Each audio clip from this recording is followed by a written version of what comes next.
Allah. Sasa wewe sio kwa unamsingizia mwenzi huyo mtu umemuona? Umemwona? Yuko wapi? Sasa mbona kalala peke yake? Amemficha. Mbona kalala peke yake? Amemficha. Alafu wewe kama unamchukia mwenzi unakuwa unamsingizia maneno ya uongo. Mbona hayupo? Mimi nimsingizie nimemuona. Haya mwanaume yuko wapi? Yuko wapi? Alafu na wewe kama ni kweli rafiki huyu akusingizii, ndugu yako akusingizii, unakaa unaita mambo ya kipumbavu hapa ndani. Mimi na wale yenyewe kwa shida. Maisha yangu mnayajua A to Z yalivyo magumu. Mimi na yeye baba yenu hapa hayupo na wale kwa shida tunaanza kuleta wanaume humu ndani. Sasa unamficha wapi? Na wewe kama unamchukia mwenzio unakaa unamsingizia nikija kugundua. Nimchukie kwa kipi?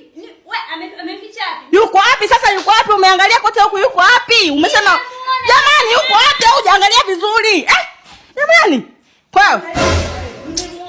Nimemuona kabisa nimemuona.